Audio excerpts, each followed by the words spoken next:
Shalom, selamat hari Sabat. Selamat Sabat. Apakah adik-adik hari ini senang? Senang sebab Tuhan sayang aku. Wah, berbahagia ya. Siapa nih yang masih ingat hukum keberapa yang kita sudah bahas? Hukum pertama dan kedua. Ya, benar sekali. Kita sudah membahas hukum yang pertama dan yang kedua. Nah, hari ini kita akan membahas hukum yang ketiga ya. Mari kita sama-sama menyimak. Hari ini kita akan belajar kembali mengenai seri 10 hukum bagian yang ke-6, hukum ketiga yang berjudul Sumpah Palsu. Oke, mari kita sama-sama membaca ya. Apa isi dari hukum Allah yang ketiga ini? Dituliskan dalam Keluaran 20 ayat yang ke-7. Jangan menyebut nama Tuhan Allahmu dengan sembarangan, sebab Tuhan akan memandang bersalah orang yang menyebut namanya dengan sembarangan. Jadi, apa tadi isi hukum yang ketiga adik-adik?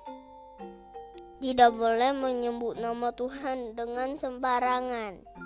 Iya, betul sekali. Kita tidak boleh menyebut nama Tuhan dengan sembarangan. Apa ya maksud dari hukum ketiga yang melarang kita untuk menyebut nama Tuhan dengan sembarangan?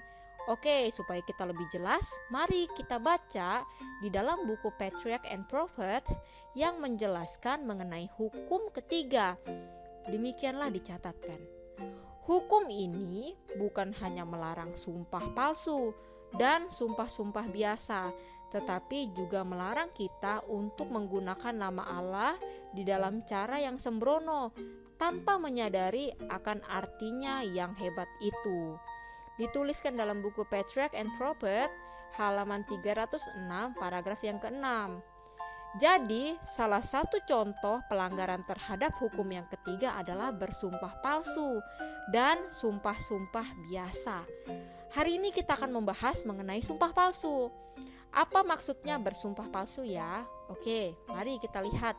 Sebelum kita membahas lebih lanjut, menurut Kamus Besar Bahasa Indonesia, sumpah berarti janji atau pernyataan yang diucapkan secara resmi dengan bersaksi kepada Tuhan atau kepada sesuatu yang dianggap suci.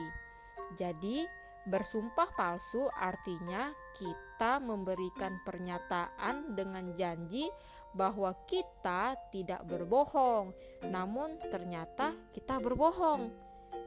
Apa contohnya? Contohnya, kita berbohong kepada teman kita dengan berkata, "Sumpah demi nama Tuhan, tadi saya melihat tupai." Tapi sebenarnya kita tidak melihat dan hanya ingin agar ia percaya kepada kita sehingga mengucapkan hal demikian. Ingat ya adik-adik, bersumpah palsu seperti itu bukanlah sikap yang Tuhan ingin kita miliki.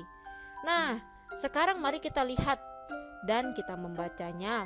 Apa yang Tuhan katakan di dalam Matius 5 ayat yang ke-33. Tuhan berkata, "Kamu telah mendengar pula yang difirmankan kepada nenek moyang kita, jangan bersumpah palsu, melainkan peganglah sumpahmu di depan Tuhan." Tidak boleh bersumpah palsu juga dicatatkan di dalam Imamat 19 ayat yang ke-12. "Janganlah kamu bersumpah dusta demi namaku, supaya engkau jangan melanggar kekudusan nama Allahmu, akulah Tuhan." Jadi pelajaran kita hari ini dalam hukum yang ketiga, kita dilarang untuk menyebut nama Tuhan dengan sembarangan, yaitu dengan cara kita tidak boleh bersumpah palsu atau bohong demi nama Tuhan. Jadi adik-adik, jika kita masih suka bersumpah palsu, mulai hari ini jangan dilakukan lagi ya. Dan ajak teman-teman kita yang lain juga supaya kita tidak bersumpah palsu. Inilah renungan pada hari Sabat ini. Selamat hari Sabat dan Tuhan memberkati kita semua. Amin.